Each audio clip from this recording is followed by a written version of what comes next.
The story begins at the Hubert National Bank, where Special Forces commandos who have turned into robbers choose this bank as the target of their first heist. Their leader walks straight up to the bank manager and, without thinking for even a second, shoots him in the chest, leaving the entire bank frozen and everyone inside trembling with fear.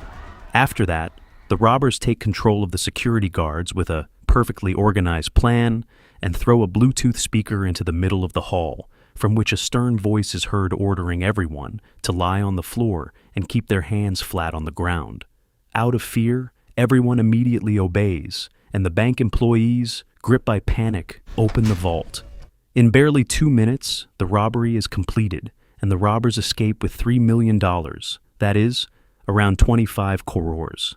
As they flee, they leave behind a motion-activated bomb, and once again, the same threatening voice sounds from the speaker, warning that if anyone stands up or calls the police, the bomb will explode in 15 minutes. 15 minutes, this device will explode. Before leaving, the leader looks directly at the security camera and shoots it, destroying it. In the blink of an eye, the robbers vanish into the city streets as if they had never been there. About 25 minutes later, the FBI receives news of the robbery, but only one clue remains at the scene: a fingerprint on the bomb. Apart from that, no other evidence is found, which leaves Secretary Jonathan shocked. He cannot understand it. If they carried out the robbery so easily, then why did they kill the bank manager? He suspects that there is some big secret hidden behind all of this, so he sets out to look for evidence. However, his colleague tells him that the police have already taken the bomb, and upon hearing this, Jonathan becomes even angrier, wondering why the police are interfering in this case. Furious, he goes straight to the police station and finds Police Chief Brian, whom he questions. This is an FBI case, so why is the police department interfering? Moreover, any evidence found should be handed over immediately. Hearing this, Brian becomes nervous and explains that the fingerprint found belongs to a man named James, who was previously part of the Special Forces. About 5 years earlier, James and his team had kidnapped some college students and demanded a ransom. When the money was not paid on time, they killed all of them. After that, another army unit tracked down and eliminated all those rogue commandos, and now the only living member of James's family is his younger brother, Ranger. The police suspect that since James and his entire team are dead, this robbery must have been carried out by Ranger, who, with the help of some technology, planted James's fingerprint there. Just then, Agent Wells arrives with information that Ranger was seen at a shop at the time of the robbery, so he cannot be arrested, because how can one person be in 2 places at the same time?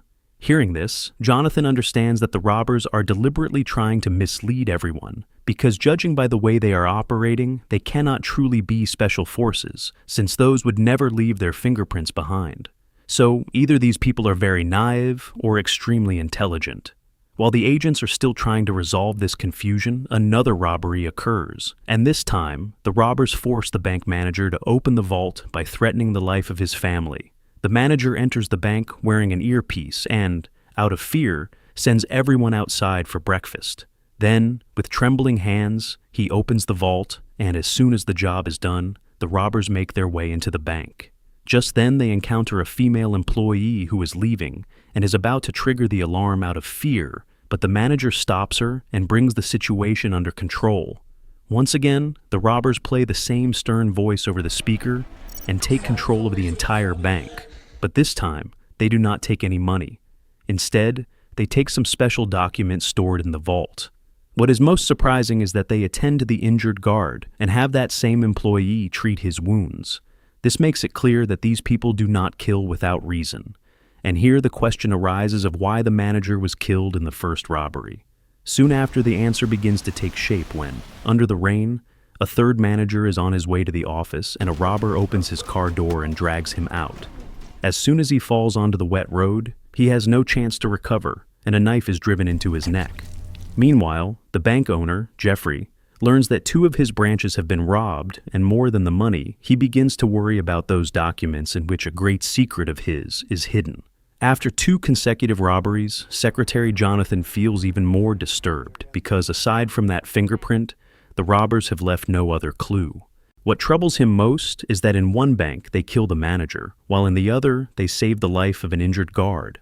Seeing this contradictory behavior, Jonathan begins to think that there must be a hidden secret in this case for which these robbers are going to such extremes.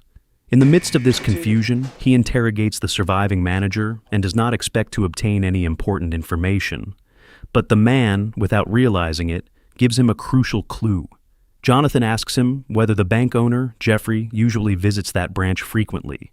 And the manager replies that Jeffrey is an extremely wealthy man, in whose name there are around 3,000 bank branches across the country. He does not usually visit such a small branch, The large main branches. and only goes to the largest one once or twice a year. What is strange, however, is that in recent days Jeffrey had been going to this small branch every day, right at closing time, and personally checking the vault. Hearing this, Jonathan clearly feels that something is not right. Meanwhile, Sir, a colleague brings him Thank you. even more shocking news.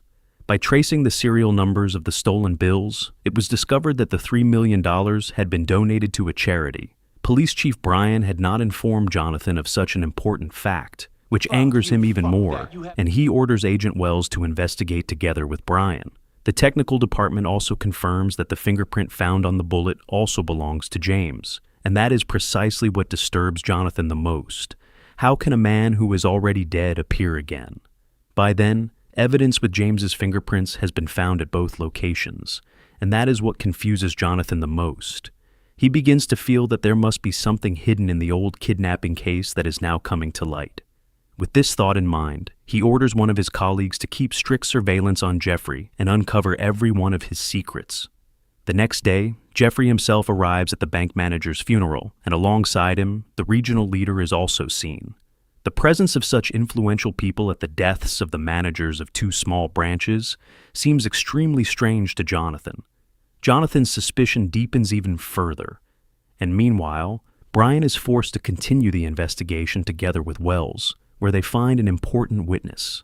A jewelry store security guard says that he has a habit of writing down vehicle numbers whenever something seems suspicious to him, and that he had also noted the robber's vehicle number. When they check that number, it turns out that the vehicle is registered in Ranger's name, and as soon as this information comes to light, Brian immediately orders Ranger's arrest. At the same time, at headquarters, Jonathan finds a strange file that he initially believes to be an investigation report, but photographs fall out from inside it. In those photos, Jeffrey and the regional leader appear very close to each other, and it becomes clear that all of this has been sent by the robbers. Connecting all the clues, Jonathan decides that he must now speak directly with Jeffrey. The next day, he goes to the bank's headquarters and meets with him, where he mentions Jeffrey's deceased younger brother, who had been a victim of the old kidnapping case, and had been abducted by the same Special Forces team to which James belonged. Jeffrey remains completely calm in the face of Jonathan's questions and shows no reaction, but when Jonathan asks him directly what was in the stolen documents, Jeffrey's face instantly turns red. Seeing this, Jonathan understands that Jeffrey's repeated visits to that small branch were not a simple formality, but were connected to a major secret. Enraged, Jeffrey calls security, Have George come in, please. and Jonathan is forcibly thrown out of the headquarters. At the same time, the robbers have already begun their third operation, and this time their direct target is the bank's main headquarters. They work with great speed and coordination, and each person's role is perfectly defined. They cross the main lobby, where security is very strict and there is a crowd of customers, but they move forward without causing a disturbance and try to enter the main area using cables. At that very moment, Jonathan is being taken outside by Jeffrey's guards when he sees the robbers and shouts at the people to get down on the floor, causing panic inside the bank. The robbers take advantage of the opportunity and seize a security guard, and just then, Jeffrey also appears in front of them, after which a shootout with the FBI begins. A bullet accidentally hits the security guard, and Jonathan's shots wound one of the robbers, who falls to the ground seemingly dead, but shortly afterwards suddenly gets back up and attacks again. Seeing the situation worsen, Jonathan first takes Jeffrey to a safe place and then returns to confront the robbers, but this time they manage to overpower him, and in the end, Jonathan somehow escapes with the wounded guard, while the robbers complete their mission. After a long fight, only one bodyguard remains with Jeffrey, who is about to collapse from exhaustion. What is most surprising is that the robber standing in front of him does not attack the bodyguard, because from beginning to end, his only target is Jeffrey. The The robber tells the bodyguard to lower his weapon, but at that very moment, one of his companions arrives and shoots him in the forehead. Seeing this, the leader shouts furiously. At that precise instant, Jonathan seizes the opportunity and attacks, killing the robber who had fired the shot, while the leader is captured alive. Seeing the situation change, one of the robbers immediately takes a female employee hostage in order to secure his companion's release in exchange.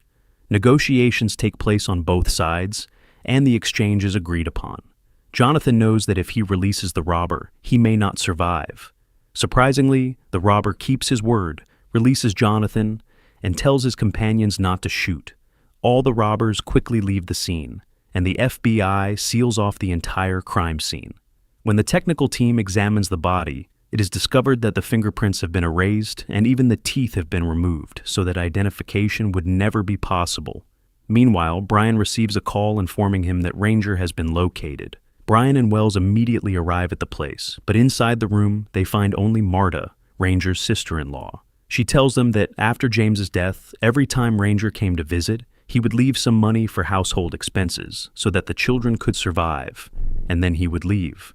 Brian feels that they will not obtain any special clues there, when suddenly he receives information that Ranger has been seen near an old house, where the rest of the robbers might also be hiding. But Brian hides this information from Wells. The real reason is that Brian's wife has been battling cancer for a long time, and his small salary is not enough to cover the treatment. Remembering his wife's suffering, Brian feels even more helpless and makes a major decision. Meanwhile, the next morning, Jonathan receives an anonymous file that has been sent by the robbers themselves, and upon seeing it, he is shocked. That file contains all of Jeffrey's crimes, and the secret he had been hiding for years is completely exposed. It is revealed that the old conspiracy of the major kidnapping was planned by Jeffrey himself, so that his family's property would remain solely in his hands and there would be no division. He paid a military officer to create false documents of an anti-terrorist operation and sent James's Special Forces team on that mission. Believing they were eliminating real terrorists, they carried out the operation. But it was later discovered that they were unarmed college students, among whom was also Jeffrey's younger brother. Upon learning this truth, the entire team was devastated. They realized that the order they had received was wrong and immediately sent a report to their superiors. But before the truth could come to light, another Special Forces unit attacked them. James's team was not prepared for it, and in the surprise attack, they were killed one by one. In that same attack, James also died, and with the death of Jeffrey's younger brother, all the property passed solely into Jeffrey's hands. To cover up his crimes, Jeffrey bribed several army officers with huge sums of money and managed to have James and his team declared traitors. To strengthen his plan in advance, he had already bought off 3 members of James's team. Those same 3 people later became the 2 bank managers whom the robbers killed, and the third was the very leader who was seen at James's funeral. The 3 of them asked for leave on the day of the mission under some pretext and later testified against their own teammates. After James's team was eliminated, Jeffrey absorbed those 3 into his system and, through them, continued to increase his power. He believed that his secret would remain buried forever, and that he would continue living a comfortable and powerful life. But the truth was that some Special Forces soldiers had survived that mission and, over time, realized that Jeffrey had used them and made them kill their own brothers in arms. That truth burned in their hearts for years and never allowed them to live in peace. After leaving the army, those surviving soldiers reunited and decided to take revenge, and their intention was absolutely clear. Jeffrey and his associates had to be punished. Jonathan had already understood the whole truth and deduced that Ranger also had a deep connection to this entire game, and that the money he gave to Marta might have been the stolen money. He asked his colleagues to investigate from that angle. On the other hand, Brian was discreetly following Ranger's trail and had confirmed that the money was hidden in that same old house. Brian and one of his officers decided that before dawn, they would remove all the money from there. But as the investigation progressed, the media also became active. All the major television channels began exposing the old truth, and it became clear what a great injustice had been committed against James and his team. Seeing this news, Jeffrey realized that his bad luck had begun and, gripped by panic, started hurriedly packing his belongings and preparing to flee. Jonathan also sensed Jeffrey's movements and told his colleague Wells that if any plane were booked in Jeffrey's name, he had to obtain the information immediately so that Jeffrey could not escape. During that time, Jonathan himself went to the bar where James's girlfriend used to work because from the beginning, he had suspected that James might be alive. Meanwhile, before dawn, Brian arrives to meet his companions and, at the last moment, changes his mind and tries to stop everything. But his companions have been blinded by greed for the money and are unwilling to listen to a single word. At the same time, inside that same bar, Jonathan finds James, and upon seeing him alive in front of him, his suspicion becomes reality. He immediately takes James to FBI headquarters and begins the interrogation. Connecting all the clues found so far, Jonathan begins to believe that James himself became the leader of the robbers to take revenge. But James clearly denies it and says that he is not behind all of this. On the other hand, Brian confronts his two companions and separates from them, but both of them still go to the old house with the intention of stealing the money. As soon as they arrive there, their hopes are shattered because where they expected to find millions, they find nothing. Just then, police sirens begin to sound and the situation worsens. One of the two tries to shoot at the police but is killed on the spot, while the other, out of fear, raises his hands and surrenders and is also arrested. At the same time, Jonathan receives news at the FBI that Brian's men have been captured, and just then, Brian also arrives there. Jonathan asks him how he knew the location of the money, and Brian replies that he obtained that information from an informant and that Wells also knew everything. Hearing this, Jonathan remains silent and immediately reviews Wells's file, which shows that he was part of the same Special Forces unit that Jeffrey had used, and that, after the mission, he suddenly left the Army and joined the FBI. Now, Jonathan understands the whole truth. Wells had known everything from the beginning, and had abused his power to continuously provide clues to the robbers in order to take revenge on Jeffrey. It was now completely clear that he was the real mastermind behind everything, and without delay, Jonathan ordered Wells to be arrested. Police vehicles immediately set out to capture him. At the same time, Stockwell discovers Jeffrey's location, but when both of them arrive there, it is already too late because Jeffrey has escaped in a helicopter, and the robbers' plan for revenge remains incomplete. Seeing this, Wells cannot control his anger and begins firing repeatedly at the helicopter. Stockwell tries to stop him and tells him that he is acting like a madman. But at that moment, all of Wells's companions arrive there armed. Seeing this, Stockwell also becomes convinced that Wells is the true mastermind behind this entire game, and that no matter what happens, he will not back down. He fights with all his strength, knocks down several robbers around him, and throws Wells to the ground. But in the midst of everything, a robber attacks him from behind and strikes him on the head with the butt of a rifle, leaving him unconscious. Before long, police vehicles arrive with sirens blaring, and Jonathan runs toward the rooftop. But it is already too late. On the roof lies only an injured Stockwell, while Wells has escaped with his companions. Then Brian remembers that he had seen a map in Wells's car, with a mark on a location. And using that memory, he reaches the place where Wells was moving the money. As soon as Wells sees Brian, he tells him to leave quietly. But when Brian does not back down, Wells fires. However, Wells was not going to let Brian go just like that. So he himself informs the police of Brian's location, and then goes in search of Jeffrey. Jonathan was not going to let them escape so easily either. And after a few months, they obtain a lead on Jeffrey in Mexico. Jonathan is completely certain that Wells will also be there, so he goes alone to look for him, and when the two finally face each other, there is compassion, anger, and pain in Jonathan's eyes all at the same time. Wells tells him that he and his companions had been dying inside for years, and that, already at the time of that mission, he had realized that something was very wrong. But a soldier is not allowed to ask questions. He must only follow orders. That is his duty. The mistake they made that day never allowed him to sleep in peace, and as the mission progressed, the fear in his heart grew deeper and deeper. In the end, when only James survived and fear was visible in his eyes, Wells became completely sure that his suspicion was correct, and that all of them had been used by the people in power. After learning the truth, Wells and his companions faked James's death and somehow saved his life. But even while alive, James lost everything, even his identity. And the man who was ready to give his life for his country was forced to live hidden in his own land. On the other hand, Wells and his companions continued to live with the burden of having killed their own friends, and the person truly responsible for this entire painful story was only one: Jeffrey. That is why they decided to take revenge. And upon hearing this, Jonathan directly asked Wells about those innocent people who died for no reason in all of this. Jonathan's voice echoed in Wells's ears, and upon hearing it, Wells completely broke down. He said that he had no intention of killing the security guard, that he was simply in the wrong place at the wrong time, and that they had done everything possible to save him.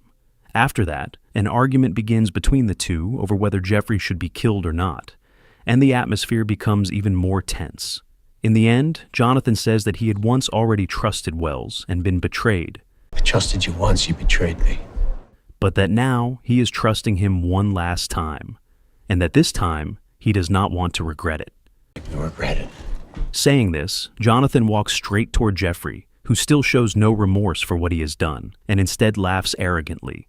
Jeffrey believes that by reaching Mexico, he has become completely untouchable and threatens Jonathan that if he harms him, Jonathan will also become a criminal. But none of that affects Jonathan. Suddenly, Jonathan attacks and stabs Jeffrey in the stomach, causing the people around them to flee in terror. Seeing his boss wounded, Jeffrey's bodyguard pulls out his weapon, but Wells sees him first and shoots him. After that, Jonathan points his gun at Wells, and the two stand facing each other. But Wells lowers his weapon, turns around, and begins to walk away. He leaves his fate in Jonathan's hands, and the burden he had carried in his heart for years finally lightens from within. And seeing him leave, Jonathan also lowers his weapon.